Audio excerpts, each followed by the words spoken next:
Whoa! This is way too many books! Considering this library organizing job was classified as a premium commission, Paimon came mentally prepared, you know? But seeing it in person is something else. Why, if it isn't Cutie and Paimon? What brings you back to Mondstadt? Let me guess. You missed me so much you just had to come visit. Is that it? You've become quite the flatterer since we last saw each other, haven't you? Found you! We were starting to think you weren't clocking in today. Well, I wasn't planning to. But then, Catherine mentioned someone had finally accepted an important commission for the library. So I came to check on things. Might you both be here for that very commission by any chance? Ah, music to my ears. Now, as you can see, a certain anonymous benefactor has donated a large amount of books to us. Imagine my surprise when a glance down the book list revealed that each one would be an entirely new addition to our collection. There are books of all different kinds, including quite a few that are banned. Troublesome, I know. So this wasn't an odd job I could trust to just anyone. And sorting them myself? My, what a headache that would be. It would take ages. All that to say, I'm very relieved to see you here. I would treat you to some tea, of course, but looking at the state of this place, perhaps another time, yes? Don't worry, just leave the commission to us. You're as sweet as ever, Paimon. Well then, good luck in here. I'll leave you to it.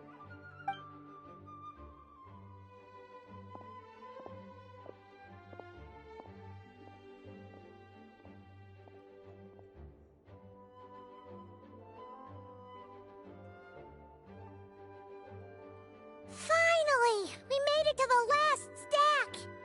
What even are some of these books? A Hilichurl's Guide to Running for Your Life? Do Hilichurls even read?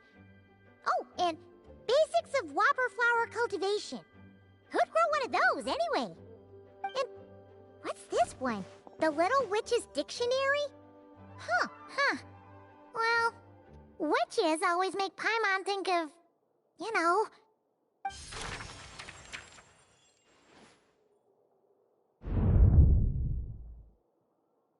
Yoo-hoo! Looking for me? Alice? How did you get in here? You must not have noticed, Paimon. I wasn't the one who barged in at all. When you opened that dictionary, you entered a mage's domain. What? Ugh! Paimon knew that book had issues. Have you ever read the storybook, The Little Witch and the Undying Fire, by any chance? Splendid! That makes things easier to explain. This book was written as a dictionary for that other story. The actual contents of the two aren't related at all, though. Ugh. That explanation makes things even more confusing. Oh dear. Where should I begin? You know the promise the Hexen Circle made to Varka at the Tripartite Conference, yes? Namely, that in Mondstadt's greatest time of need, the mages would return and lend their aid to the nation? Well, waiting around for danger to descend upon the land isn't exactly our style. Rather than a scenario where we jump in and save the day out of nowhere, it makes more sense to lay the groundwork over time. That's how Em put it. Besides, who knows when such a crisis could occur? It could be in the next life, or even tomorrow. Preparation is crucial. So, I gathered the mages together to write this dictionary. Of course, it had to be under the guise of being related to that storybook. Otherwise, I would never have been able to get them in one place.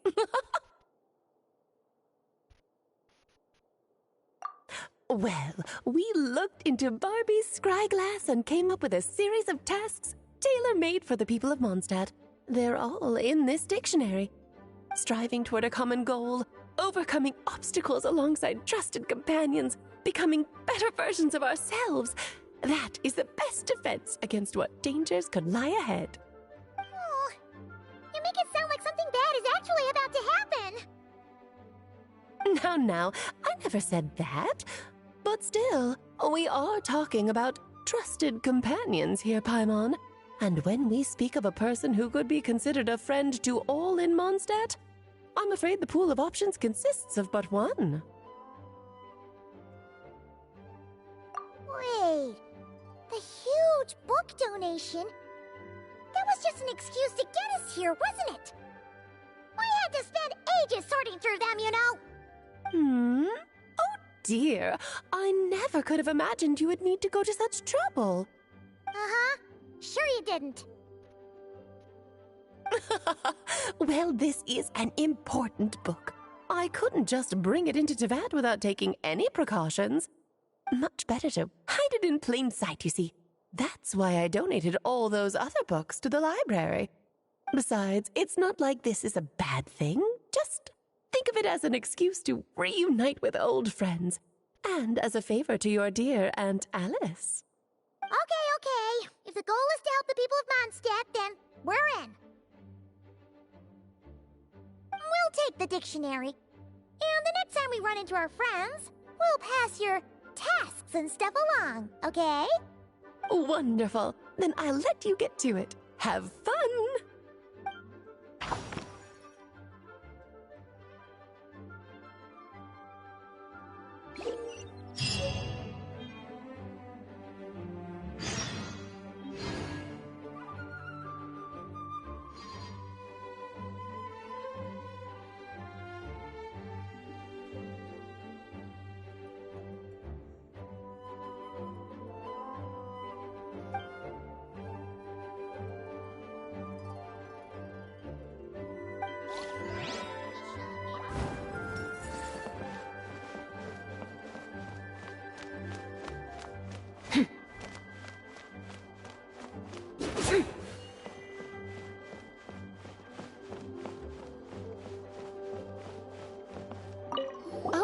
You finished sorting already?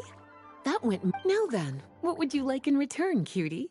You freed up my whole afternoon helping me with that.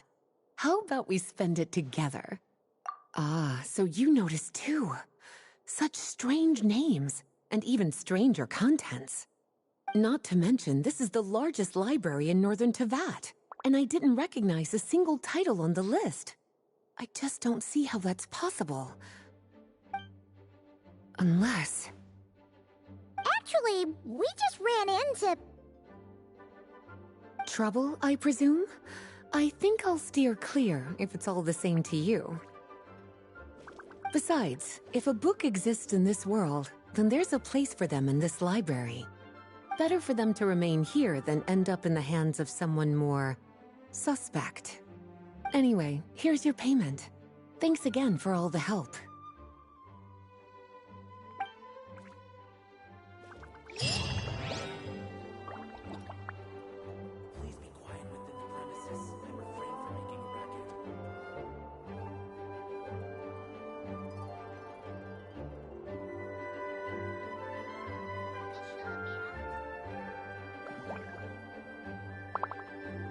All things come to an end, even time itself.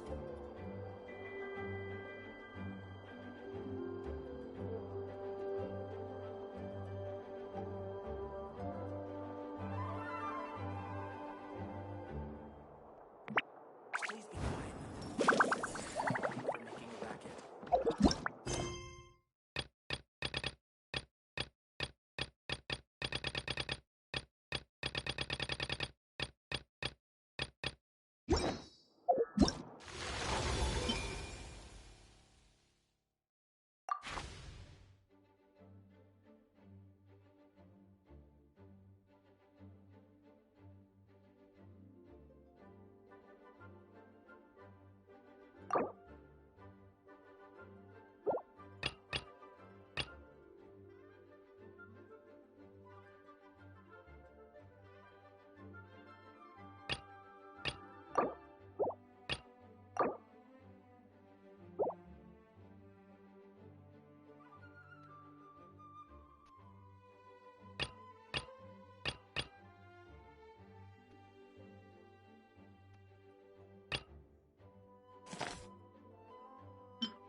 I'll take that as a yes, then.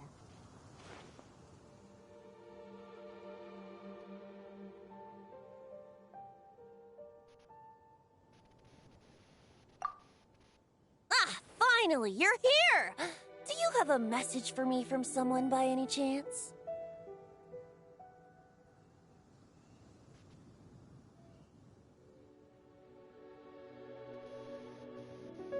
There's not a single prophecy about you in that dictionary. That's what you were about to say, right?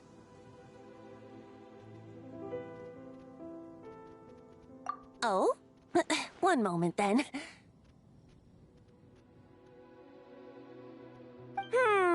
Your curiosity seems as strong as ever, Barbeloth. Alas, my future will have to remain absent from your dictionary. The wind may be happy to let dandelions trace its form and have poets sing it into verse, but to be contained is hardly its nature. So, dear Barbeloth, please do set your pen down.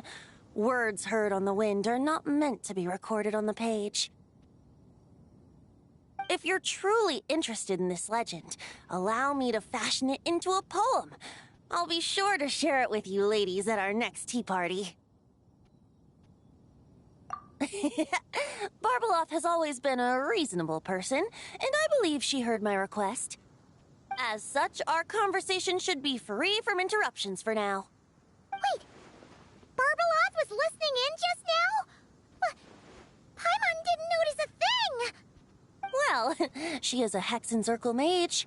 They all have quite a few tricks up their sleeves.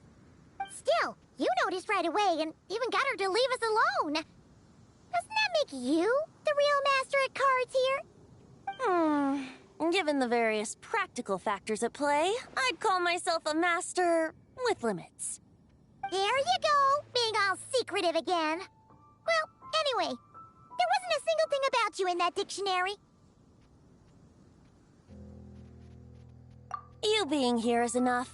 Barbeloth's prophecy concerning me may be incomplete, but it's not incorrect. There's something I need to do, and I could indeed use your help. Trusty as always. In that case, could you play a song with me later? Yep, that's all. But don't worry. This isn't a performance to decide the fate of some consequential event. It's just a duet between friends. The last time I played this song, the howling gale was my sole audience, and the notes scattered in all directions, leaving only fragments of the melody behind. But now, with a friend like you by my side, why should the wind alone bear witness to this music? Besides, I think my hands will be just that much steadier, playing alongside a trusty friend like you.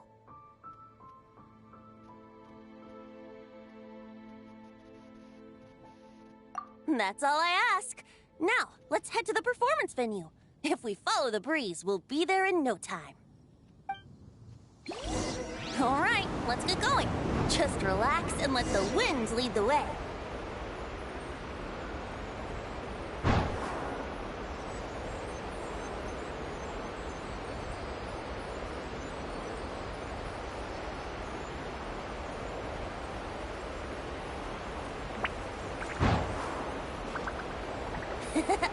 No need to hold your breath. In and out. Easy does it. I let the birds know we would be coming, so we won't run into them.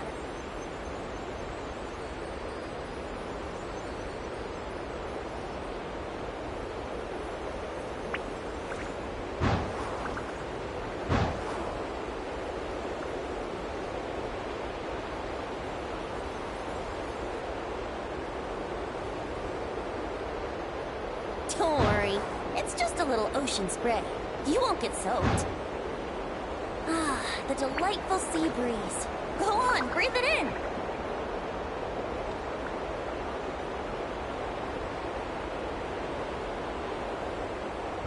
We're almost there.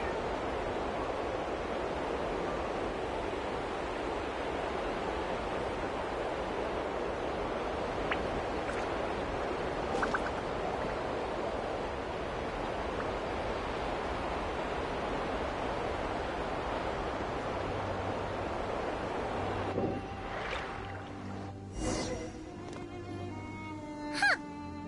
This island looks kind of familiar.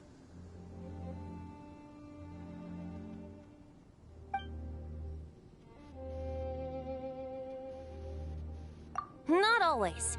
It was once an isle like any other. An ordinary, unassuming aggregation of sand and gravel. That is, until seeds of stories were brought here by the wind and cultivated by time. And in due course, the wind brought forth new tales, and time caused them to grow into legends. So with that, allow me to welcome you in truth to this island favored by time, traveler. This is the place where time and wind met in the distant past. Whoa. You suddenly sound so serious, Tone Deaf Bard. Paimon's not sure she's following this conversation anymore either. Fret not, dear Paimon. The best stories always start with a bit of suspense and intrigue. I told you about this before, remember? About how I encountered Time at the Thousand Winds Temple and received some help? Well, it was because of Time's help that those first winds of freedom were able to blow so strongly.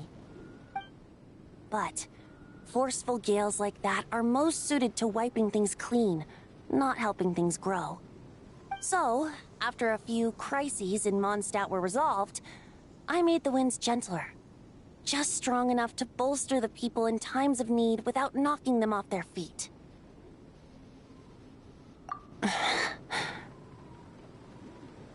Shadows gather in the distance. I'm sure you felt it too. I've heard about the Pyro Archon's face-off with the ruler of death, Renova, and what happened to the Fatui Harbinger, the captain. And that's not even mentioning how abyssal activity has been encroaching closer and closer to Mondstadt.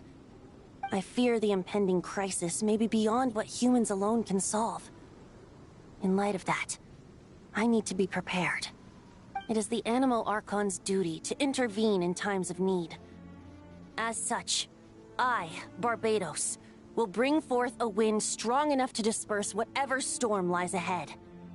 But if I whip up a gale of such strength in Mondstadt City, it would just turn the place upside down. Clothes, hats, the flowers that rest on people's balconies. That's why I chose to do it here. The place where I once offered an ode to time. Who knows? Perhaps time shows this island special favor precisely on account of my lovely, lovely music. Wait, so is this place really that special? It sure doesn't look like it. There's a tide that ebbs and flows, and a bunch of birds that come and go. It just seems normal. Time's impact on things isn't limited to what the eye can see. Think of it like a ripe sunsetia. If the outer peel remains intact, it's nearly impossible for the average person to tell whether the fruit inside is ripe. But even the tiniest hole in said peel will cause the fruit to rot, starting from that spot. Nestled in the hands of time, not one blemish marks this island's peel. Thus, time's influence on its very essence remains hidden to all. At the most fundamental level, of course, all things that lack time's favor will be erased at some point. But with the power that remains here, I can leverage time to draw a boundary around the wind.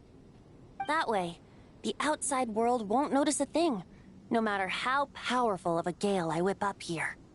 Of course, as the one requesting help, I should offer something in return. That's why I invited you here, Traveler. So we could perform an ode to time together. Just let me know when you're ready. Oh, and I can lend you an instrument if you need one.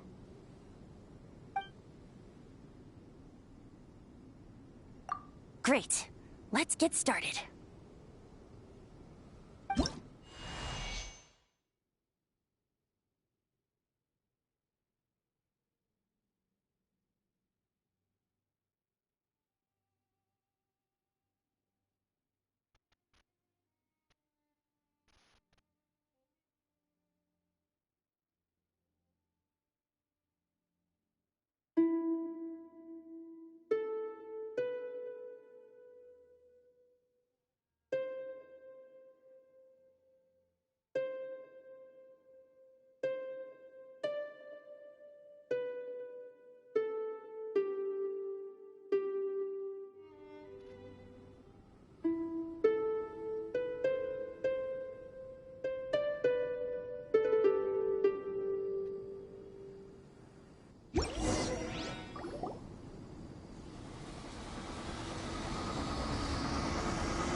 Looks like our music has moved some in our audience to step on stage. But that's against concert rules, so let's usher them out. I understand your love for music, of course. But for now, I'm going to have you leave the premises. Will I become a star in the sky? Let's play! Time for takeoff.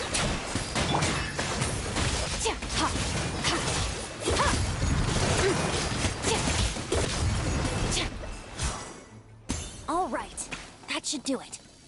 That was an exquisite performance, Traveler. Thank you. Don't worry. That power was mine and mine alone. No external help was involved. Think of it like tuning a musical instrument so that it might play melodies lovelier still. Ha! So you do have some tricks up your sleeve. What else are you hiding, huh? Oh, Paimon.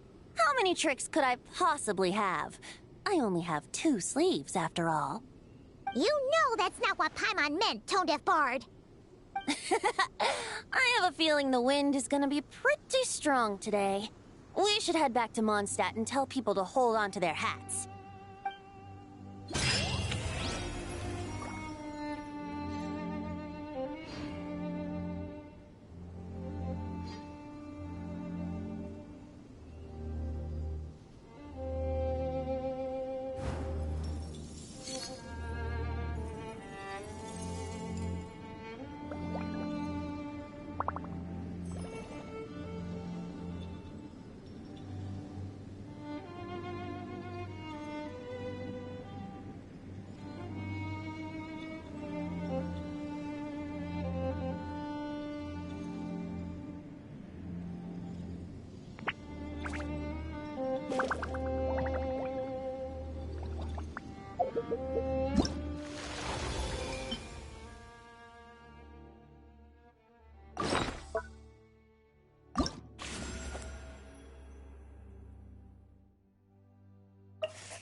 We have something for you. Oh, Traveler Paimon, you're full of energy today. You have something for me, you said? Is it some quick and easy way to make Mora by any chance? Well, actually, it's some kind of task from your master. Yeah, that's a hard no. But I guess I don't have a choice, huh? An enterprising spirit is important and all that. I just know it's going to be torture, though. I know that old hag all too well. Why don't you just take a look first? Huh. This book doesn't seem so special to me. Oh, whoa! Letters just fell out of it. Oh, maybe she's trying to reconcile with you? No idea. Either way, it looks like I'm supposed to open these 3 letters in order. Well, let's start with the first one. If this is her task, it should be okay for us all to read. Come on, let's see what this is about. Oh, how long it's been, my student. I'm afraid to report that getting up and about is becoming harder and harder these days. Oh, the sympathy card. She could have tried to make it sound a bit more genuine at least. Remember when I would chase you and you would run for dear life, trying to use that hydro phantom of yours to distract me? Oh, seems like it was just yesterday. Now you're off on your own, and I laze the days away in my rocking chair. I really should get some exercise again. Well, then get it some other way, you old hag. Now, I'm sure you're curious as to the purpose of this letter. And to that, I say this. If you want to learn how to predict the fate of an entire kingdom, or even the entire world, head to Sumeru and search for the gate to an underground kingdom. Once there, open the second letter. Huh. But she knows how to lure people in, that's for sure. Is she serious about passing on her secret technique? Guess she really is getting old. You two have such a weird dynamic. When you talk about sentimental stuff, you fight. But when it comes to dry academic stuff, you get all emotional. Anyway, this gate to an underground kingdom sounds familiar. Wait, you've heard of it? Yeah, it should be the same one we're thinking of. Perfect. I don't even need to investigate then. Oh, that means no hired guide, no lodging, no shelling out Mora left and right. Come on, there's no time to waste. Let's go. And since you didn't mention a transportation fee just now, Paimon's guessing that means... Yep, same method as usual. Let's go.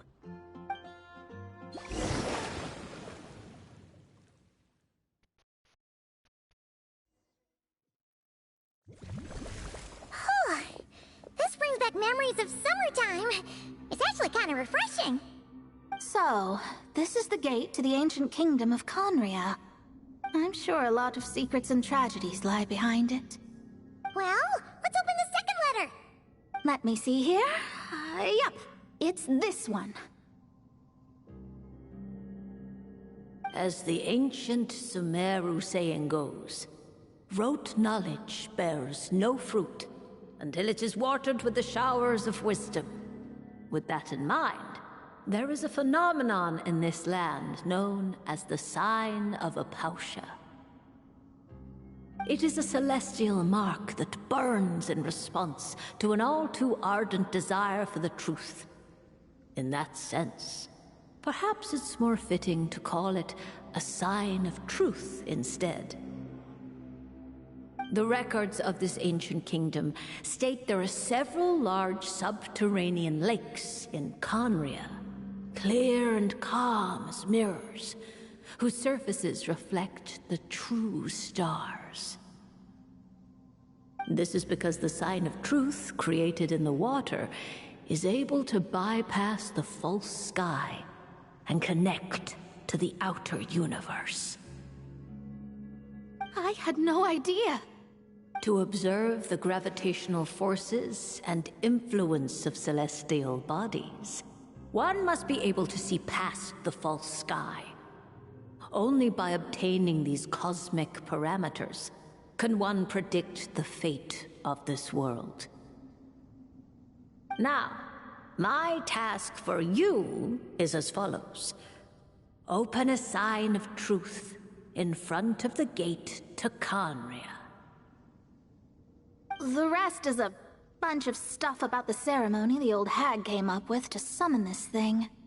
Yeah, all these planetary trajectories and runes. Paimon's not even gonna try to make sense of it. So, what do you say, Mona? Are you gonna attempt it? Well, I hate to admit it, but it looks like the parameters she came up with could work. Frankly, this prospect is quite exciting, and heading back now will just cost me another night of lodging, so no better time than the present. Emissaries of the enduring stars, wanderers over ecliptic and equatorial planes, radiant celestial brethren. Traverse the twisted paths of the cavernous void. I, Mona Magistus the Astrologist, invoke the power of Hydro to balance the scales.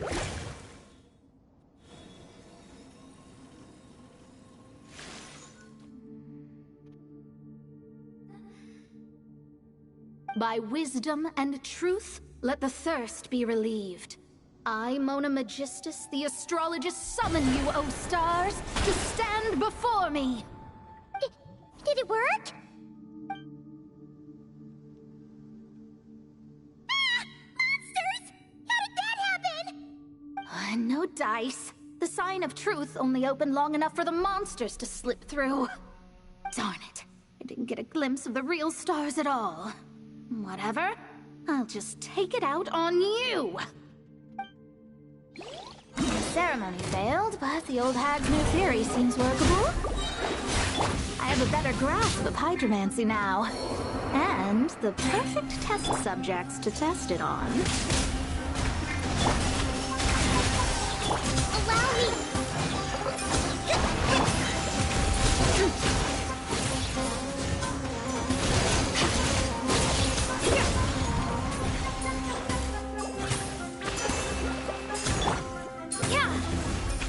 Decided by destiny.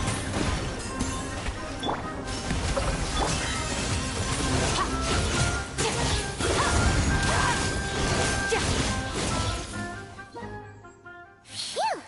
That's that! Well, the old hag said to open the third letter once it was all said and done. But I couldn't make it work. So, should I still open it? You know, Paimon thinks she understands your dynamic a lot better now. Look, she didn't say you had to successfully complete the ceremony, so you can open it. It'll be fine. I guess. All the same, I doubt she has anything nice to say. If you're reading this, it means you attempted to open the sign of truth. Seriously, I can't believe you actually tried it. What are you laughing at, you old hag? Conria was home to several lakes of stars, rendering the fabric of space in that area comparatively unstable. As a result, attempts to break through the firmament through non-physical means were more likely to succeed. In any case, I knew this place was well hidden and wouldn't be frequented by too many people. As such, any negative effects of failing to open the sign of truth would remain small scale. And of course, as my student, I felt sure you would have the chops to deal with the abyssal creatures that roam beyond the false sky. Even if you couldn't beat them, I am certain you could outrun them. You always were fast on your feet. Connecting hydromancy to the kind of wisdom that quenches thirst. Truly, my genius knows no bounds. The practical application of the scryglass has also reduced disturbances caused by the false sky. I'd like to see Alice try and top that.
Where do we come from? And where are we going?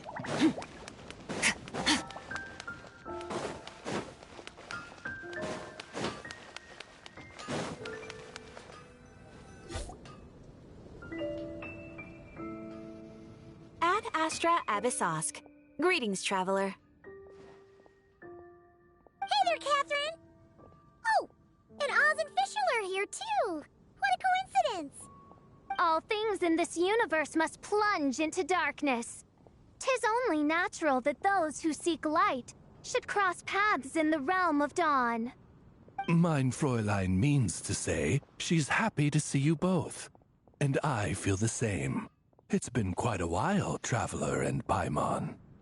You're here just in time. Yai Publishing House has a commission for you, traveler. An editor is here to discuss the details in person. Much of the information was kept from the guild for business reasons. All we know is that it has something to do with the author of the Legend of the Shattered Halberd. What? Surely you don't mean...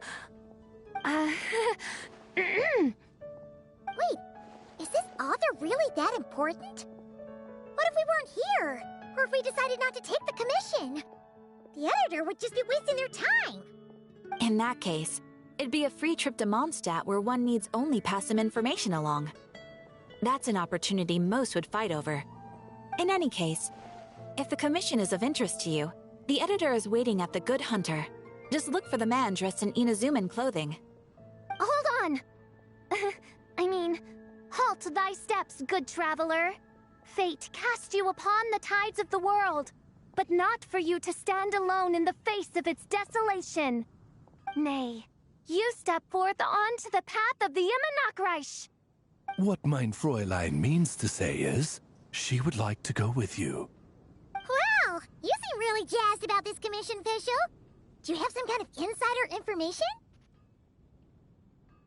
Well, let's head to the Good Hunter to meet with this editor then.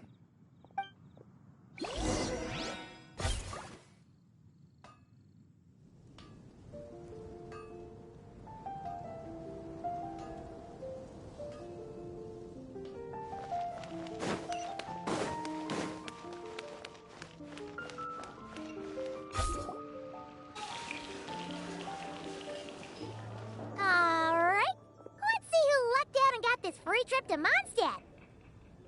Wait, you're Shing. Oh, Genyu's editor Onodera. Traveler, thank you for all you've done for us in the past. I come here today with a commission from Lady Yai, with which I'd like your help, should you be willing. Oh, and might I ask who this person dressed like Princess Fischl is? You have the pleasure of speaking to our eminent person, Fischl, Prinzessin de Vertelung. Mein Fräulein means to say that her name is Fischl, and that she is most pleased to meet you. Yep, this is Fischl. She's a reliable adventurer, and she's here to help.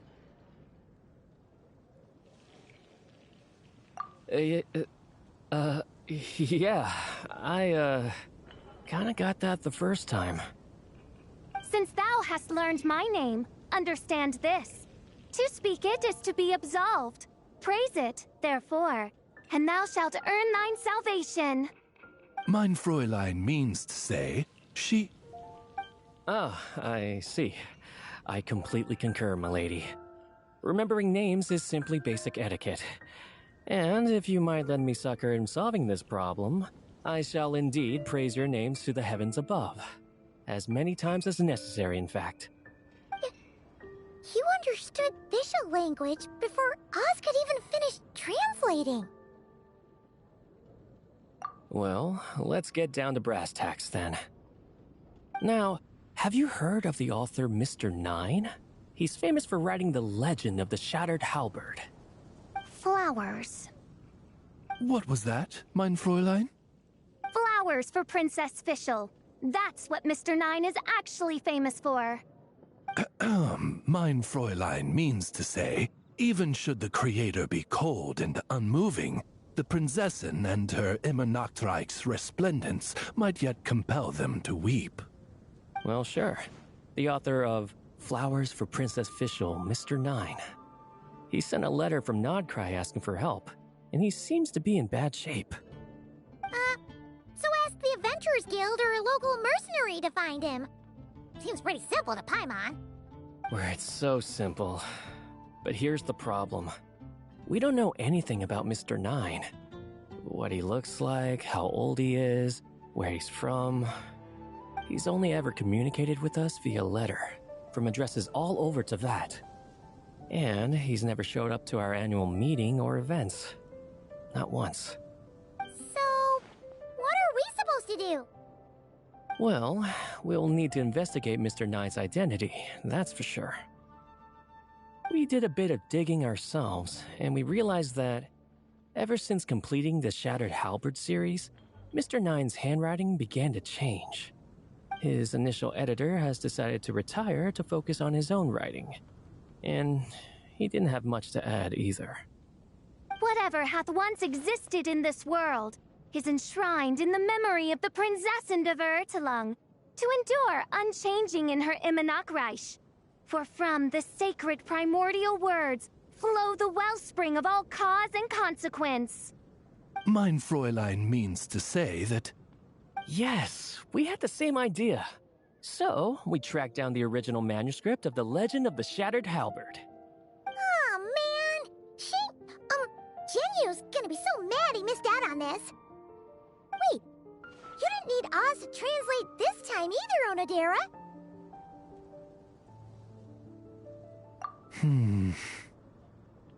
Osvaldo Hafnavines, hast thou perceived something? No such Henry exists, mein Fräulein. I sense a faint, elusive resonance. Something akin to the magnetic field, gravitational force, and threads of cause and effect that surround you, mein Fräulein. Isn't that interesting? Well, in the end, our only takeaway was that the design and craftsmanship of the paper point to it coming from Qingce village in Liyue. Huh. Could Mr. Nine be from Liyue then? No, wait. If we're talking authors from Qingce village specifically... No, it couldn't be. Could it? Chong the Ninth? Ah, I've heard of him. He won a Best New Author award for the first apprentice of Guhua. It matters not. Though the Saint of Tears and the Saint of Atonement perform manifold labors on divergent principles, their power flows but from a single source. Mr. Onodera, if you please. Wait, Oz? It's great that you trust Onodera and all, but we're still in the dark over here. You speak true, mein Prinzessin. Even if Chong the Ninth doesn't turn out to be Mr. Nine, he's still an author, and he could have had contact with him. I think it's a good place to start.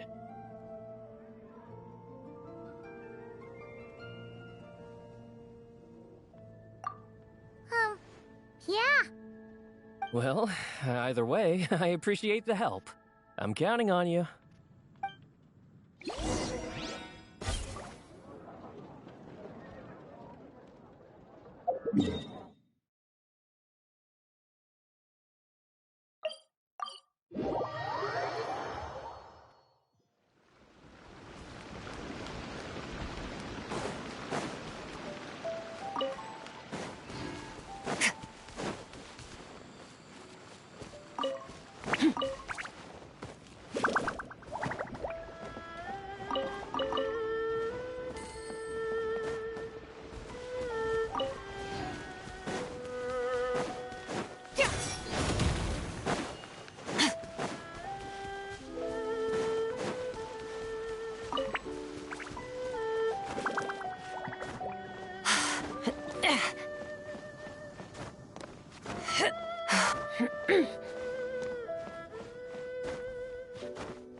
Huh.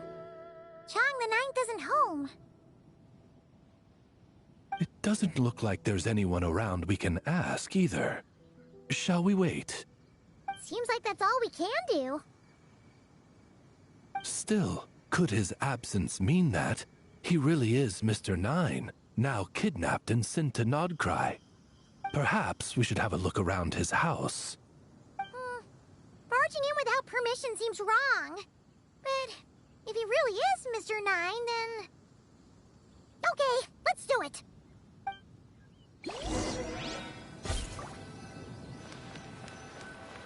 Nope, nothing useful.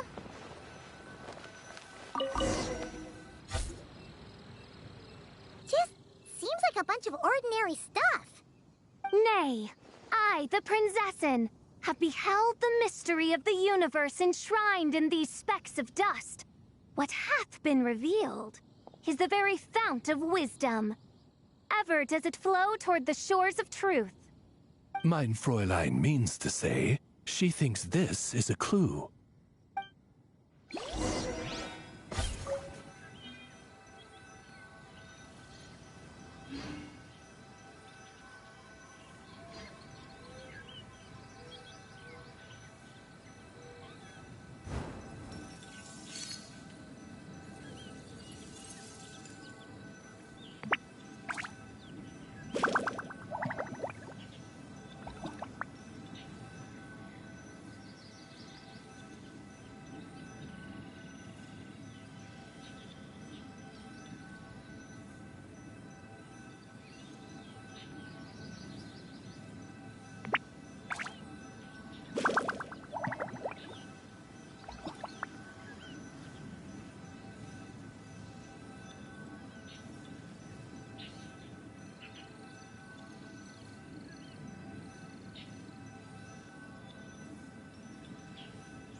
Wait! It looks like the soil's been overturned.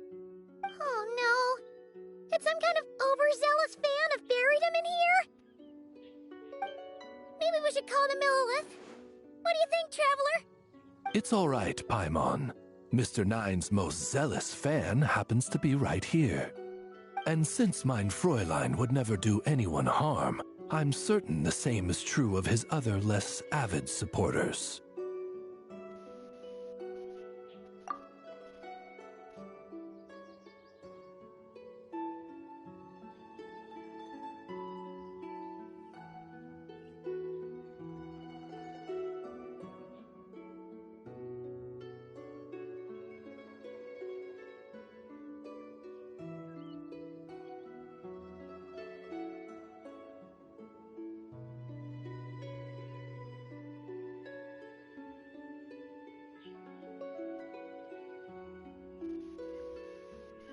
What is the meaning of this? I'm calling the Millilith. Cheng the Ninth! You're not dead! Or kidnapped! What are you even talking about? Oh, wait a second. You're the ones who came here with that young lad from the Guhua clan. Yes, I remember. I'm guessing this is a misunderstanding then. The question still stands, though.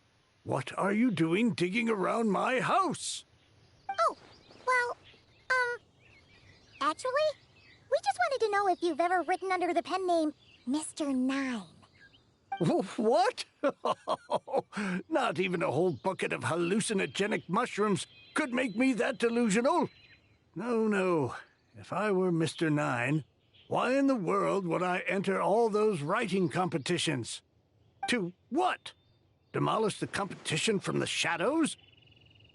Yes, doing a real bang-up job, aren't I? My submission's never even been selected. The classic archetype of the boy hero is outdated. That's the kind of critique I get.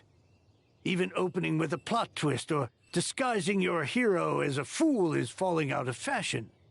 Modern readers are drawn to the boundless imagination and innovative world-building character of Mr. Nine's works. Good point. Besides, if I were Mr. Nine, I would have come clean the minute First Apprentice of Guhua won that award. What? That old beggarly Chong the Ninth is Mr. Nine? No, there must be some mistake. What a sight that would have been. Yeah, and when we were here with Shinjo that one time, you talked up the legend of the Shattered Halberd a lot. If you were the one who wrote it, that'd be like Jean complimenting herself for being a good knight. It just doesn't add up. In any case, while this gentleman isn't the Mr. Nine we're looking for, I sense something of interest on his person. It's a peculiar signature, the same threads of fate I sensed on you, mein Fräulein, and on the manuscript. I believe the traces are related to Mr. Nine, and it appears I can track them. Hey, that's perfect! Once we head to Nocrai, you should be able to find Mr. Nine, no problem then. But back to the signature. What were you doing before this, Chong the Ninth? Oh, well, I ran out of manuscript paper, so I went to buy some. I'm particular about that kind of thing.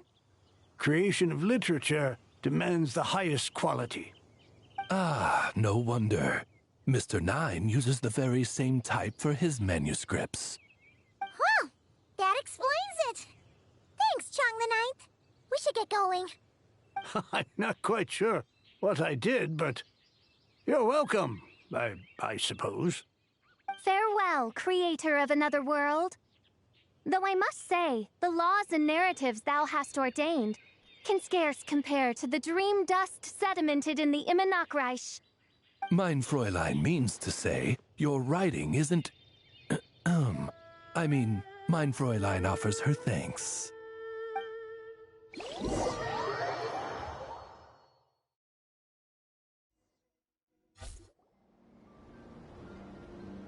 It should be up ahead. Wait, did something attack that Sealy? Something doesn't seem right here. And it bears the same signature I sensed before. Then it would seem fate has dictated our path for us.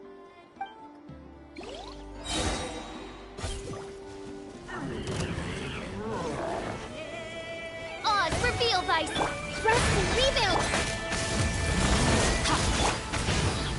Thunder!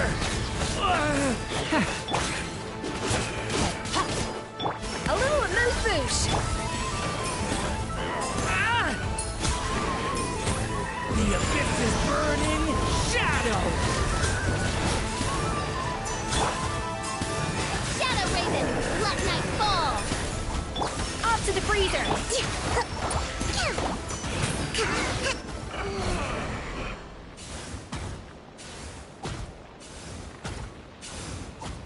Huh. Looks like the Sealy is showing us the way. Let's follow.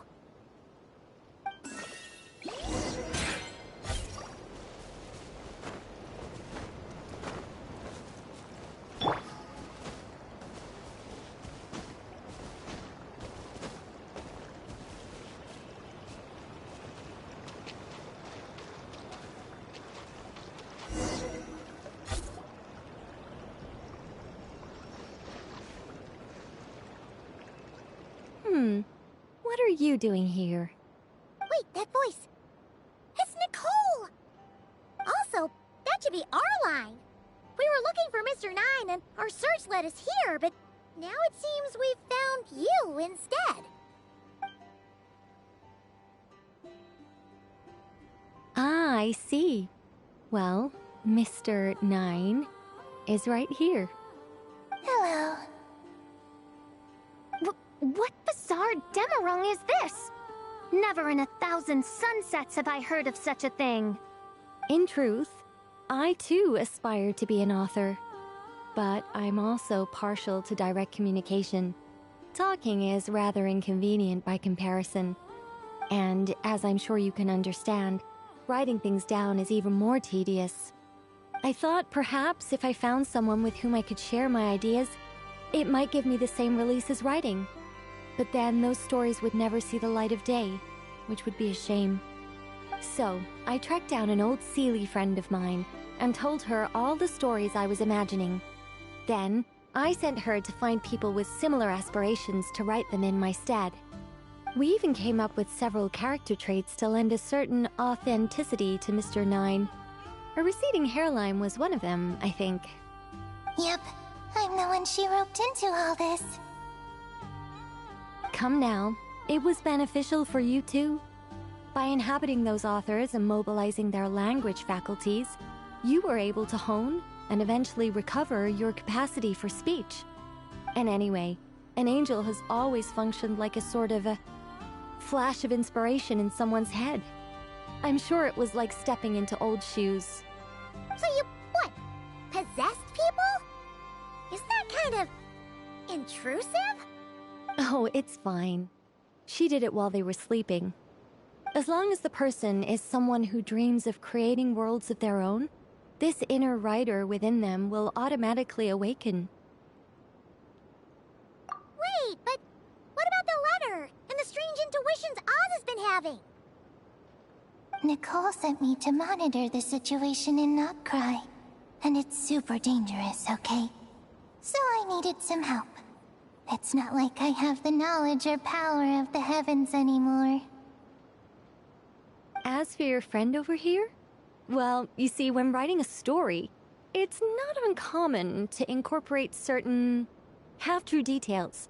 For realism's sake, you understand? Yeah, we've seen that before. A real curse was written into an Inazuman light novel once. Indeed. In a similar vein, Mr. Nine's stories are full of metaphors, including one for the creation of life. What it describes isn't made up, per se. We just never imagined someone would actually manage to use it. Until you came along, young lady. Mein Fräulein is speechless. So if I may ask in her stead, did she manage to use one of these half-truths in Mr. Nine's novels to create me? It was more like 70% made up, 30% true. No, it was 90% made up, 10% true. I thought it was too dangerous, so I changed it. See, I knew you'd never read my books. You don't seem too surprised, Oz. Well, I suppose I've vaguely sensed this since the beginning. Regardless, it is an honor to serve mein Fräulein. Well, once our affairs in Nodcry are resolved, Mr. Nine will be able to return home. Yes, just tell them that when you return. I don't want to be your eyes here. It's too dangerous. Oh, but, while you're at it, could you pass a message along to that guy in Chingsa village? I've been splitting the royalties with him 90-10. His share's been buried in his yard all these years. Wait, what do you use the Mora for? I bury it, and then lead people to the treasure. Guiding people is in our nature. It's what I love to do. Feel free to come search for my personal stash someday. I've buried it at the furthest end of the Immernachtreich. I will. I absolutely will. Mein Fräulein? And, I just want to say that I really like your books, Mr. Nine. What mein Fräulein means is, though the cosmos stretch forth in unending darkness, yet shall come an hour when all things shine. I'm glad to hear it. All in all, it seems you've already found my greatest treasure. All right, that settles that. Now, I need to have a quick argument with Mr. Nine about who really deserves to be considered first author. Absolutely not!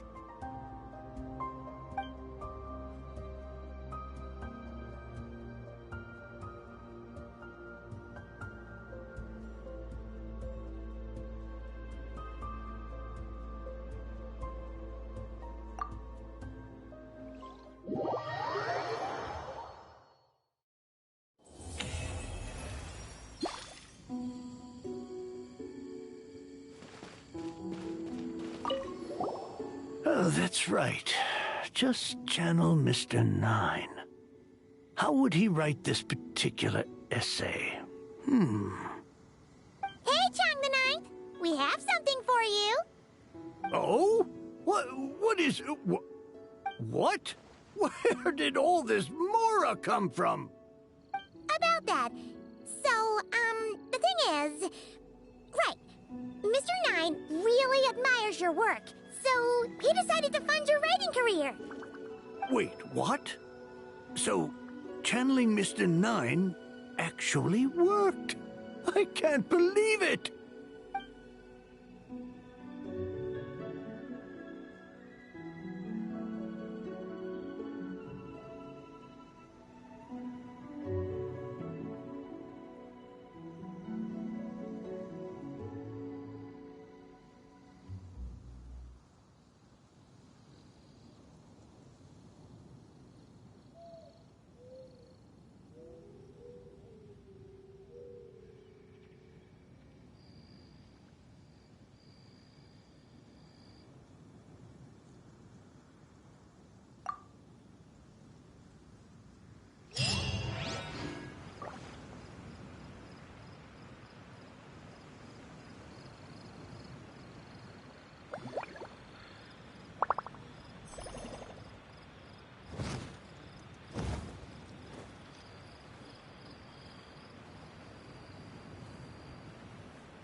I swear I'll reclaim my lost fortune.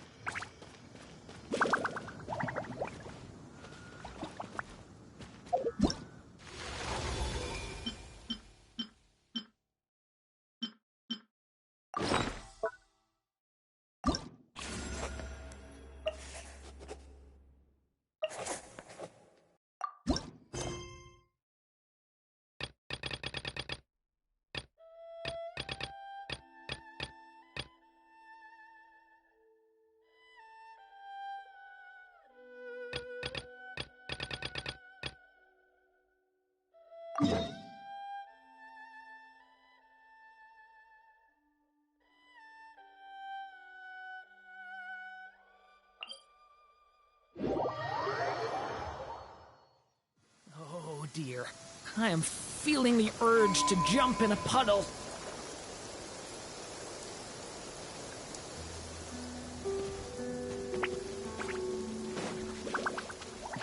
Hey! Hey!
Oh, it's Durin!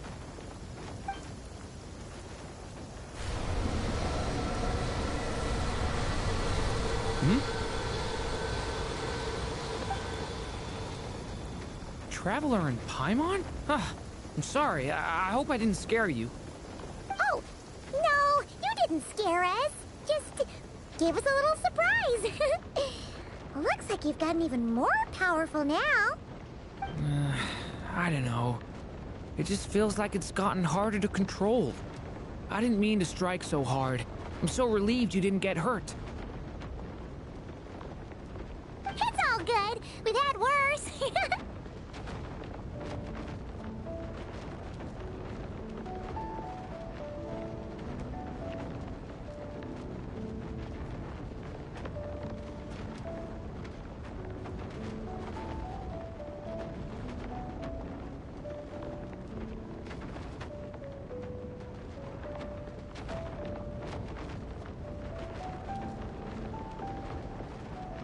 Ah, no, don't worry about that.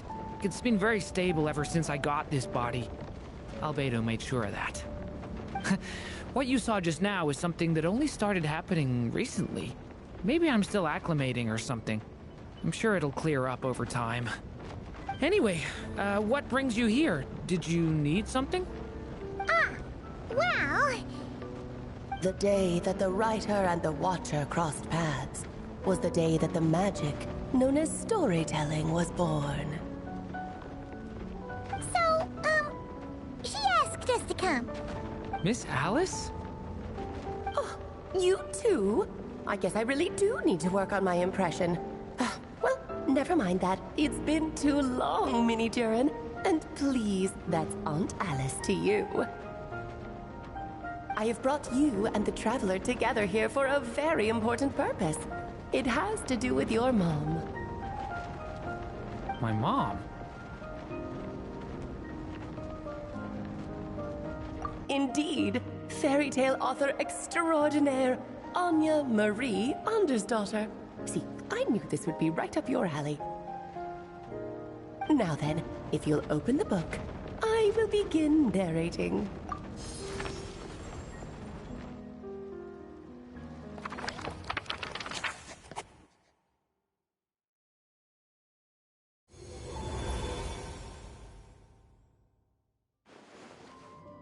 Whoa!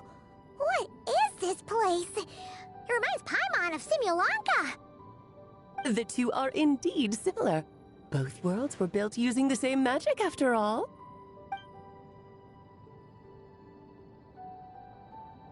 Aha! So it is Alice! Hello, Aunt Alice? Oh, no need to be shy. Just think of me as one of your mother's dearest friends.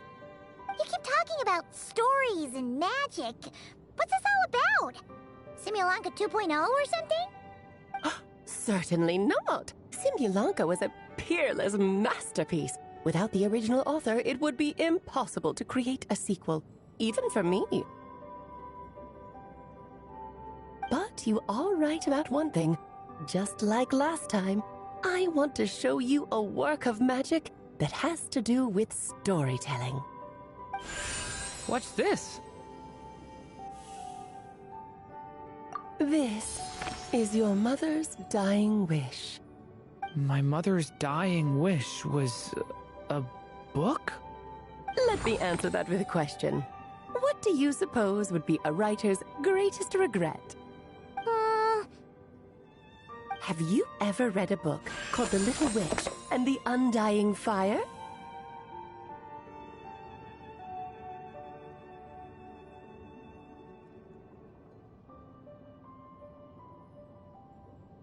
Oh, that's because it was the work of more than one person.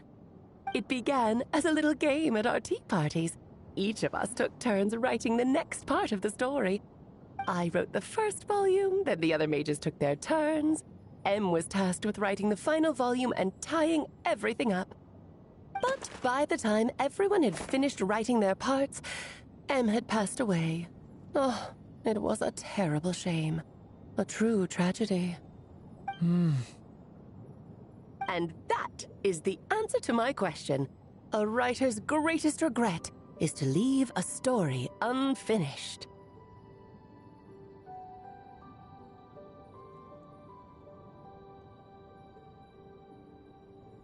But all is not lost. I couldn't stand the doom and gloom of it all, so I went ahead and wrote an ending myself on her behalf. Then what's this book? This is the answer your mother gave to the same question. In her eyes, this was her greatest regret. She made me promise that I would bring it to you because she believed the only person who could resolve this regret is you. So my mother's greatest regret is another unfinished story? You could say that. And I guess resolving the regret means finishing the story? That's one way to put it. Oh, is a straight answer too much to ask for? Her answer was quite the opposite of what I'd expected. But oh, how touching it was. I'd love to tell you what she said, I really would. But that would spoil the plot, and we can't have that. Spoilers ruin everything. Oh.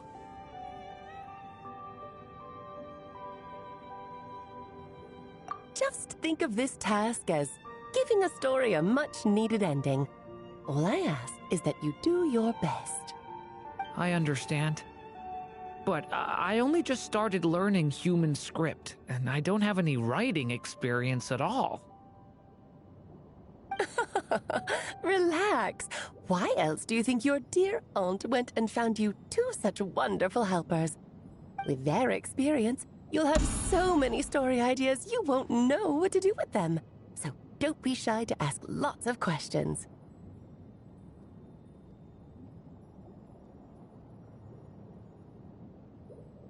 Yeah, if it's to help Durin fulfill his mother's dying wish, then we're in. Aunt Alice, could I ask, what kind of story was my mother hoping to write? I had a feeling this might come up, but that answer isn't mine to give. You'll have to find it yourself, here inside this book.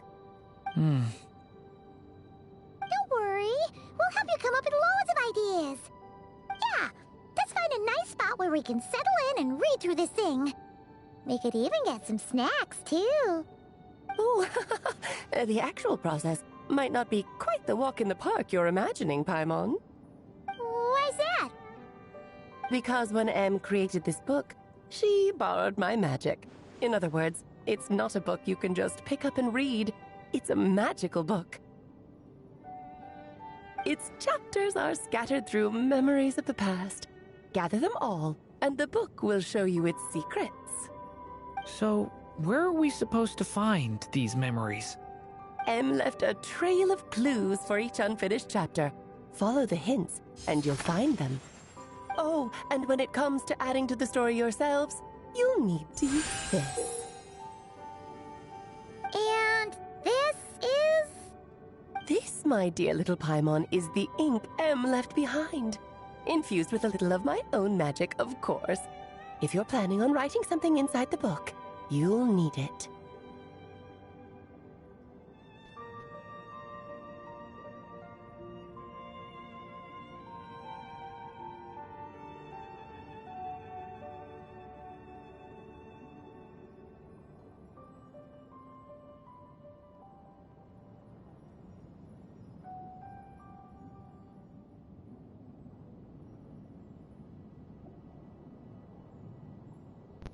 It's extremely precious, so be sure to use it sparingly. This is all that's left. So we need to search for the memories and keep an eye on how much ink we're using. Oh, it just had to be a wild goose chase, didn't it? Perhaps it's just another form of storytelling. Em was ever so creative when it came to things like that. Just think of it as a little challenge your mom left behind. Who knows? There could even be a mysterious prize at the end of it all.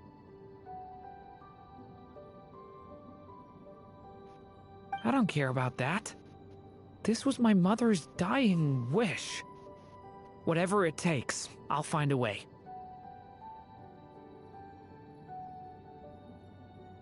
Yep, with the two of us by your side, you'll be just fine. Okie dokie. That should be pretty much all you need to know. Oh, and once the story's complete, do let me have a little look-see, okay? I've read everything she ever wrote, so naturally, I can't miss this one. Yeah! Most of the time, you're pretty hard to pin down. Don't worry, I'll know when you're finished. Just wait for me to reach out. All right, off you go. I can't wait to hear how the story ends.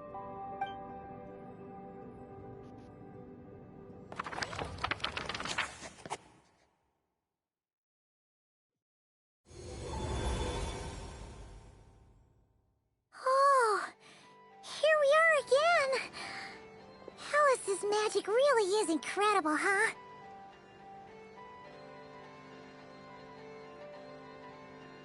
Right.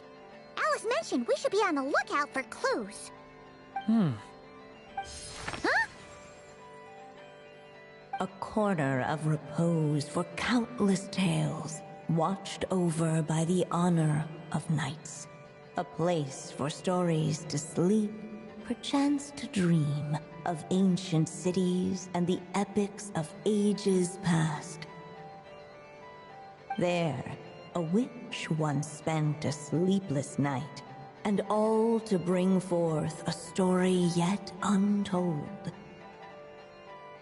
Find the place I speak of, for it is where the seeds of this story lie. Was that a riddle? Where do you think this mysterious place could be? Hey, you might actually be onto something. Guess that means we need to head back to Mondstadt? I had a feeling that's where we would be headed. After all, it's where my mother was from, and I bet it's where she wrote this story, too. Yeah, that makes sense. Still, I feel bad about dragging the two of you along on such a long journey. Don't worry about it. We don't really have much going on right now, so we're all yours. Come on, let's go!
Hey, Durin!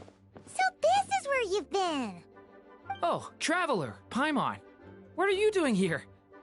The real question is, what are you doing cooped up in here reading a book? The weather's nice out there, you know. Oh, well, ever since I've had more chances to interact with the people of Mondstadt, I've been having trouble telling when people are joking. For example, I saw a beautiful flower the last time I was at the florist, so I told the shopkeeper, and she said, if you like these weeds so much, you should add some mint and sweet flowers and make it a bouquet. So I did as she said, and when I showed her the finished bouquet, she gave me a frankly terrifying look.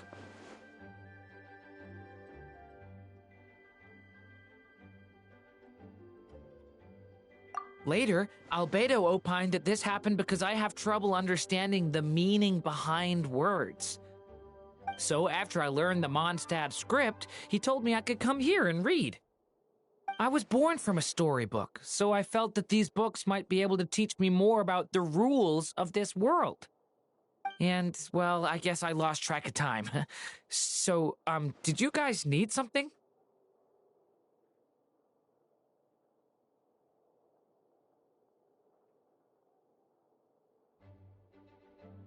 Oh, I see. That's another rule learned, then. Yep. That said, we did have business we needed to discuss, right?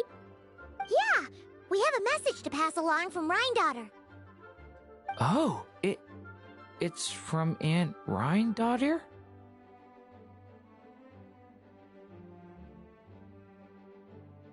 No, I'm just surprised. Rhindaughter is my mom's friend, and the mother of the dragon that once existed in my stead. I supplanted him, took the fate that should have been his. So if she dislikes me, well, I'm not sure what I'd do.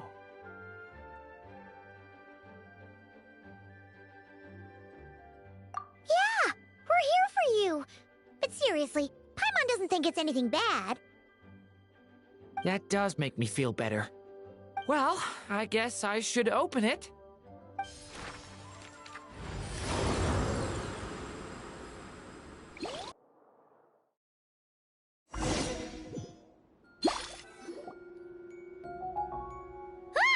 Where are we? Did this stupid dictionary transport us to some weird place again? My mom's scent. I sense it here. Whoa! Here comes a strange cat.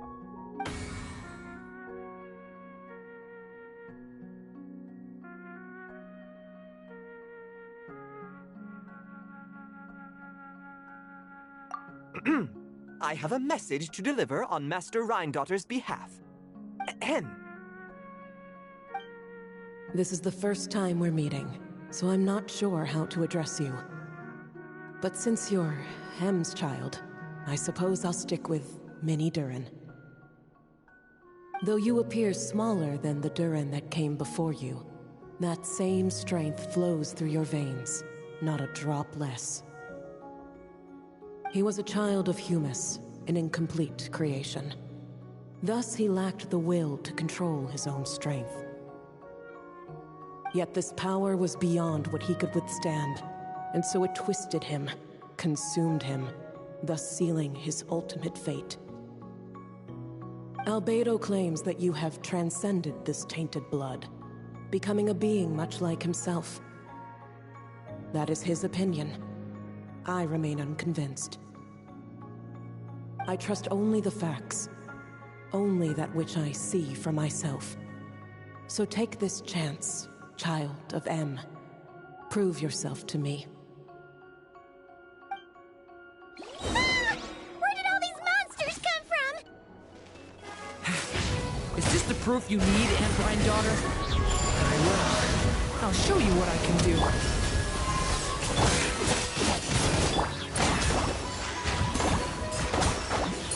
The power within me is surging to the surface.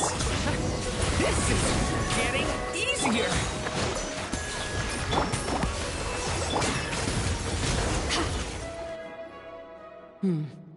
Looks like Albedo wasn't mistaken after all.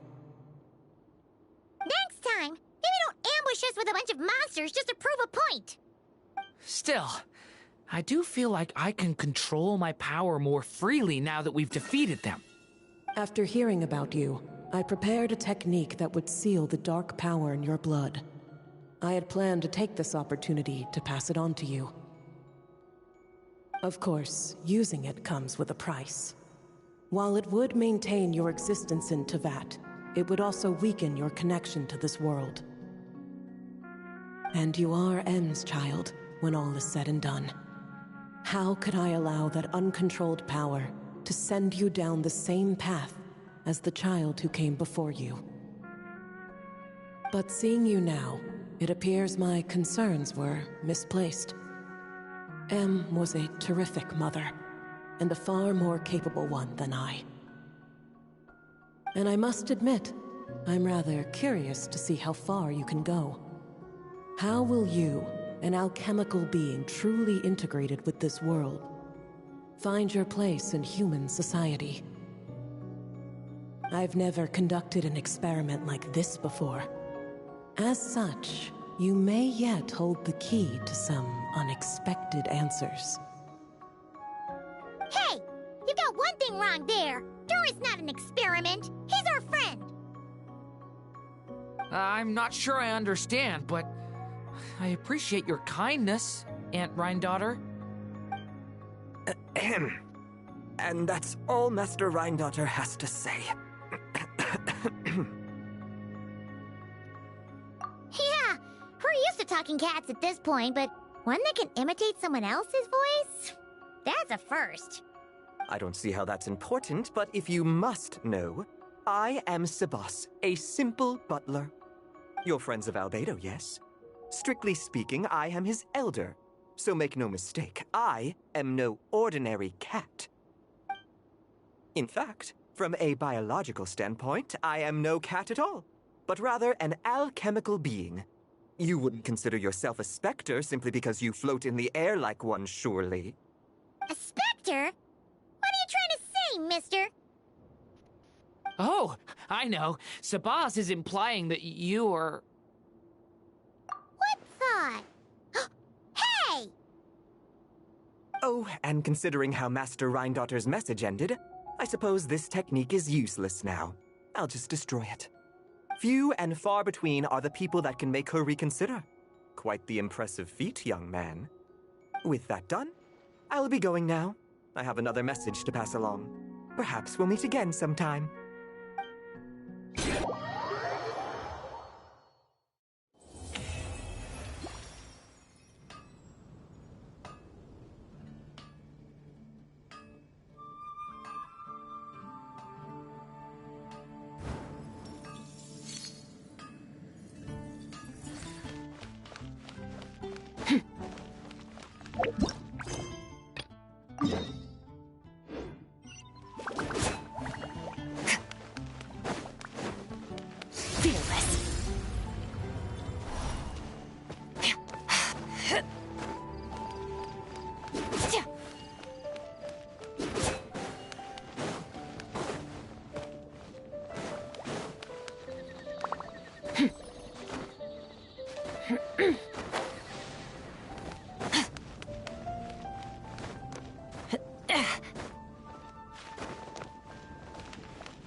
Back in the Mondstadt Library, huh?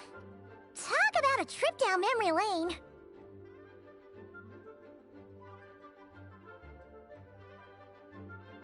So, we're supposed to find the seeds of the story, right?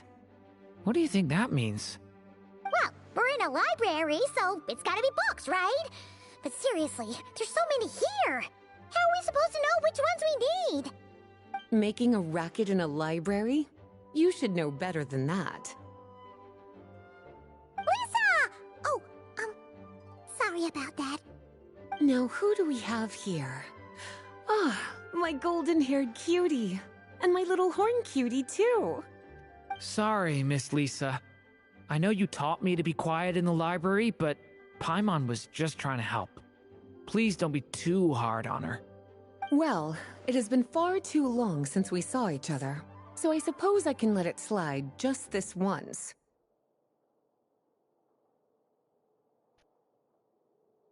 Back when he first arrived here, poor Jean wasn't sure what to do with him, so I stepped in to lend a hand. I figured, if I can handle a boy raised by wolves, then teaching one who's part dragon should be a walk in the park. Nice! Sounds like Durin was welcomed with open arms. Why, of course. Now, let's save the reminiscing for another time. I'm sure you're here for a reason. Did you need to borrow some books? It's kind of hard to explain. Maybe you could take a look at this. Oh?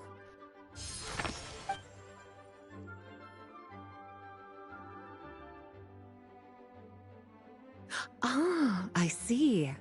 These so-called seeds of the story must be the books that inspired its creation.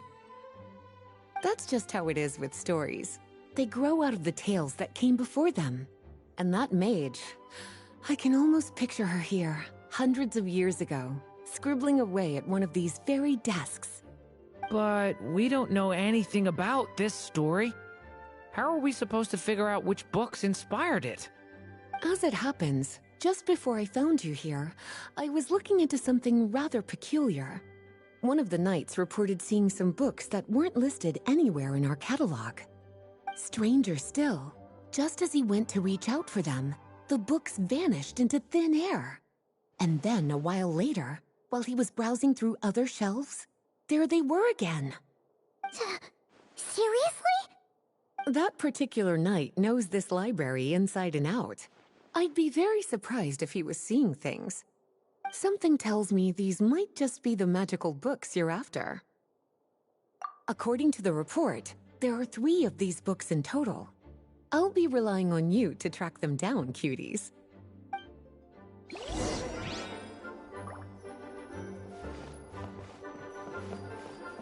Kinda looks like a poetry collection. But why is part of the title missing? Let's see what Lisa makes of it.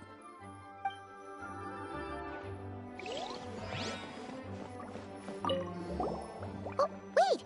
Did Klee write this one? Should this even be here? We better show it to Lisa.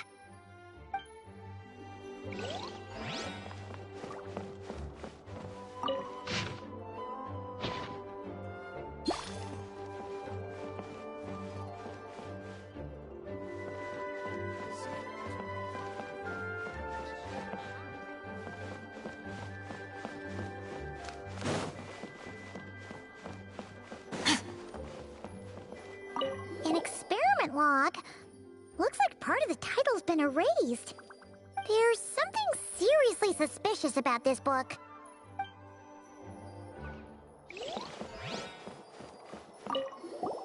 Second strongest spell in existence. Do not show Klee. Wait, there's actually a book like that right here in the Mondstadt library? That title's just gonna make people even more curious. Huh. There's definitely something fishy about this one.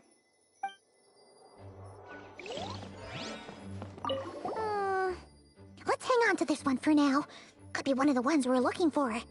It's one of M's, after all.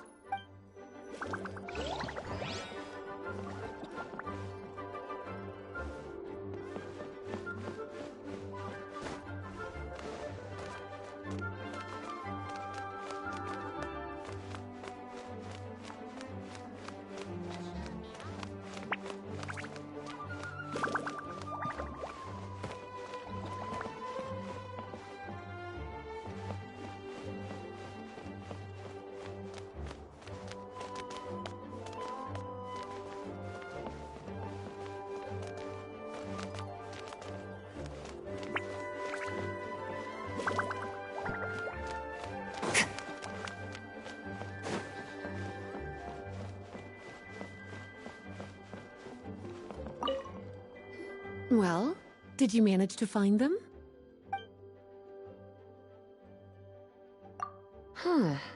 This book definitely doesn't belong here.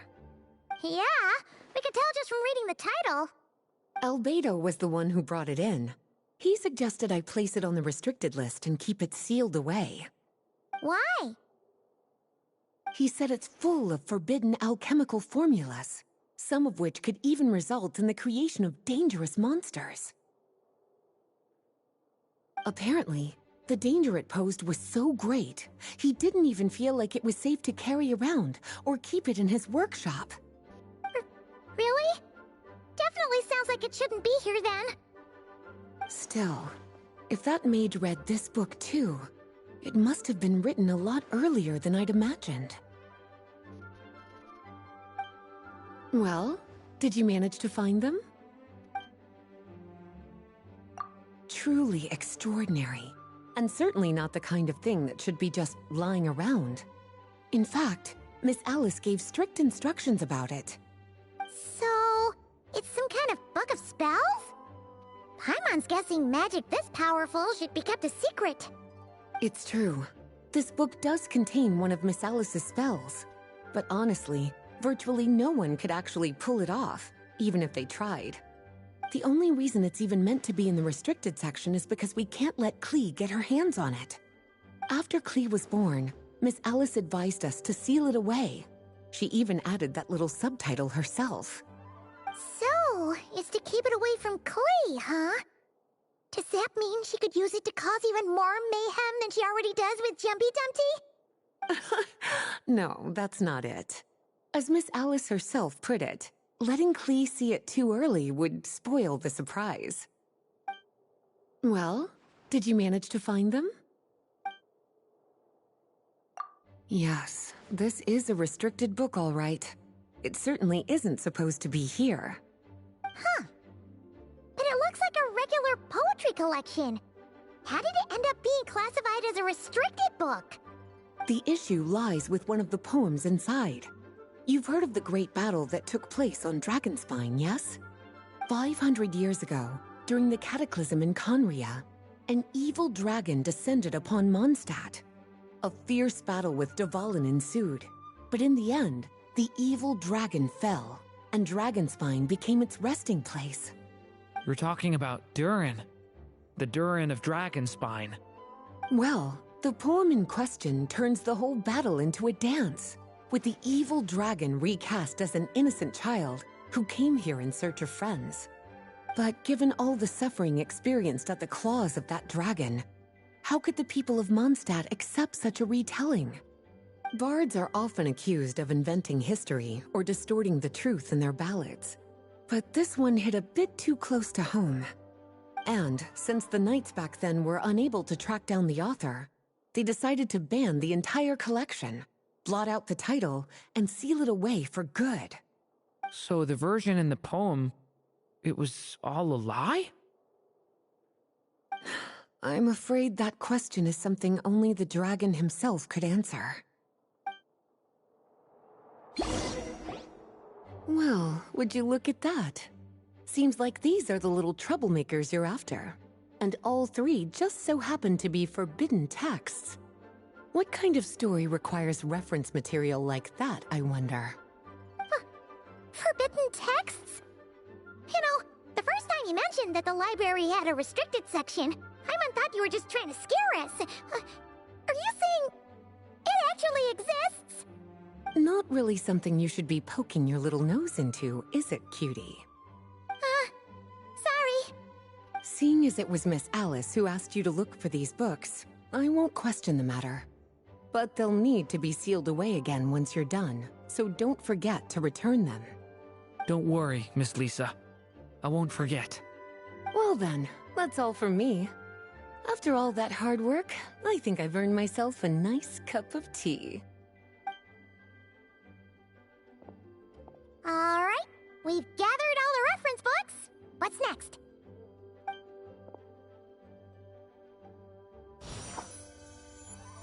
Wait, look!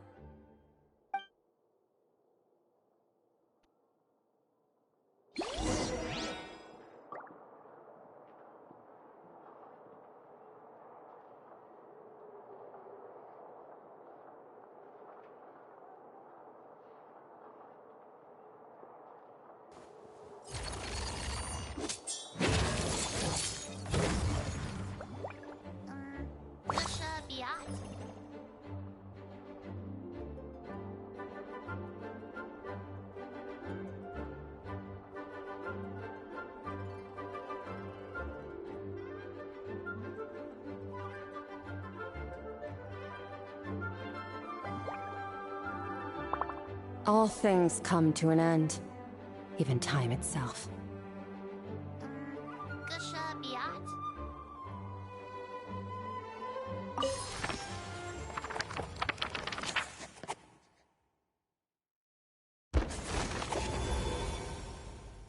Long, long ago, an evil dragon descended upon the human world, bringing terrible calamity in its wake. Bravely did the people resist, until at last, the dragon lay slain. Later, a witch with a love for stories came upon the tale of the evil dragon, and for reasons she could not explain, felt a pang of sorrow on its behalf. For she knew, despite its body being born of wicked alchemy, all along, the dragon's soul was that of an innocent child. Right up to the moment of its death, it had no choice in becoming a vessel of calamity, nor could it fathom the cruel fate that lay before it. Though the witch had a love of stories, she was not pleased with how this one ended. No, that won't do, she thought. I'll write you a better ending instead. And so she set off to do just that, borrowing a little magic from her friend. With it, she wove a dragon's egg, resolving to rear a dragon child of her own. Yet long in thought she lingered, wondering what kind of world her little dragon ought to behold upon waking.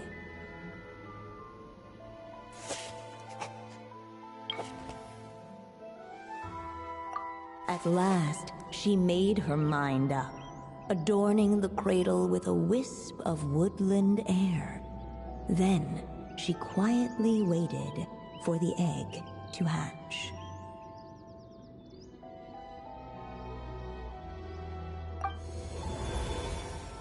Whoa! We're actually inside the story! This must be Aunt Alice's magic.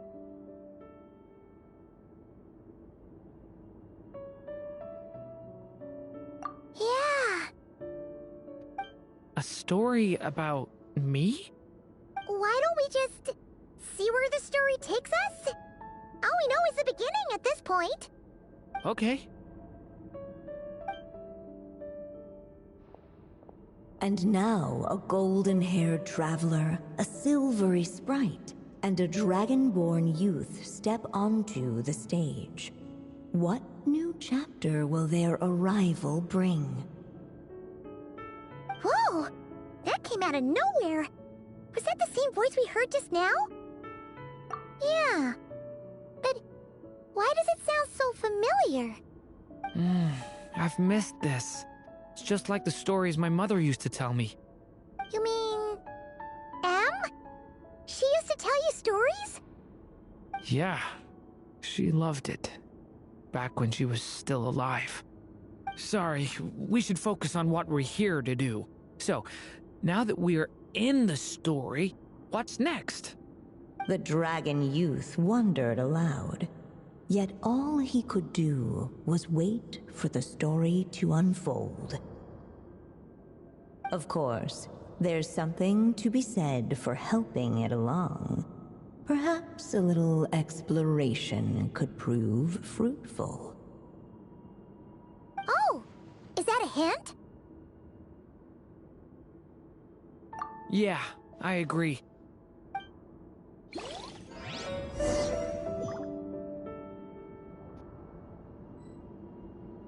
For a moment, the story crashers fell silent. Perhaps waiting around wasn't such a bad idea. This must be the dragon egg, right? Looks like it's gonna hatch any moment now. So we've got a dragon egg about to hatch, a witch who loves stories, and that evil dragon we heard about at the beginning. Yep, it all adds up. This is my story, isn't it? Okay, so how are we supposed to help the story along? It feels like all we can do right now is wait. Apparently, it hadn't dawned on the group to look for a way to help the egg hatch faster. Oh, right! We're at the point in the story where we're waiting for the baby dragon to hatch. So that has to happen before the story can continue.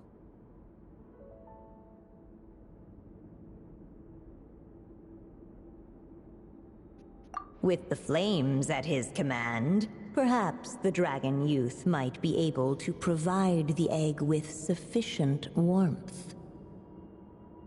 What? You want us to roast the dragon egg? The silvery sprite's surprise betrayed her lack of reading. For in countless tales, it is told that only by fire's embrace will a dragon's egg hatch swiftly. Huh, you kinda have a point there.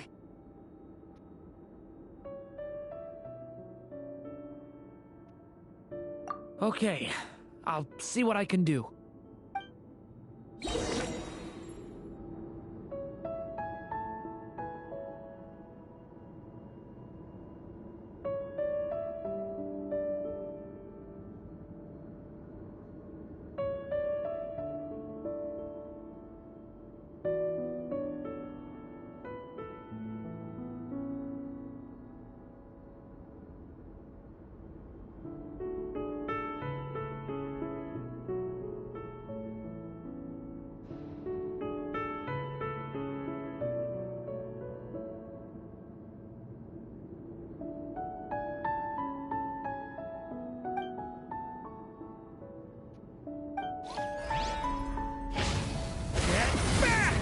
The abyss is burning shadow! Clearly, both the golden-haired traveler and the dragon's youth were eagerly awaiting the little dragon's birth, though perhaps their longing burned a little too brightly. Still, such fiery anticipation might itself become a blessing.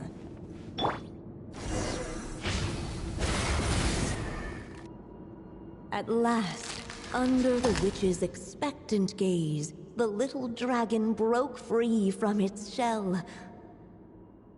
No living being has ever decided the moment of its birth. You were no exception, my child. I brought you into being because I willed it so, just like the witch who created that evil dragon. But I promise you this. Your birth was wanted. You are loved, and you will have a different fate than the dragon that came before you. You've never told me those things before, but for some reason, I always knew. Thank you for bringing me into this world.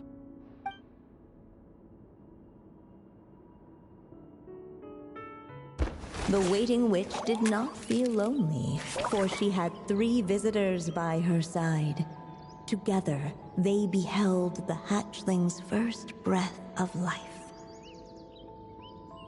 Holding her dragon child close, the witch promised him a life unlike that of the evil dragon.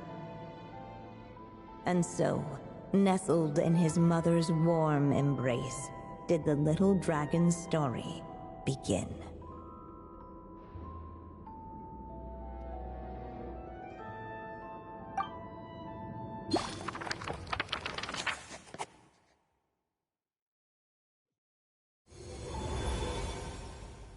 Wait, isn't this Mondstadt? Looks like we're back in the real world. Looks like there's more written on the page now and less ink left than before. So, does that mean we've completed this chapter?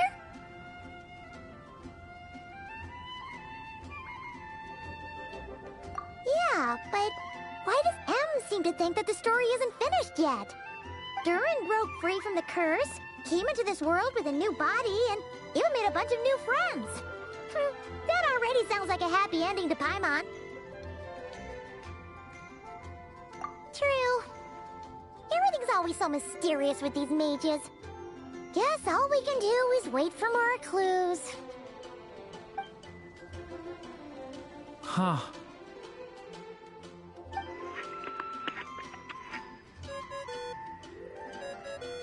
Is this thing on? All right, that should do it. Hey! That's Alice's voice! Hello there, children. If you're hearing this, you've stumbled upon the little recording I left for you. I thought you could use a few hints about how the book works. By now, I'm guessing you've already begun to leave your mark on the story. You should know, however, that the book needs time to absorb the ink, so the next chapter's clues won't show up right away. Wait, so even magic ink needs time to dry? The good news is, you can return to any chapter you've already completed and continue to explore the mystical, magical storybook world you helped create. Have fun, dearies. Toodles! Oh, man! Paimon was so ready to knock this out in one go! Maybe it's for the best. Sooner or later, we'll end up being whisked off to another world again, and if that happens, who knows when we'll be able to come back. So it might be good to take a break while we can. A break. Yeah! Paimon has a sudden craving for the Good Hunter's sticky honey roast. And we happen to be in Mondstadt, so... So let's meet up here later. I need to find Miss Lisa to return those books anyway.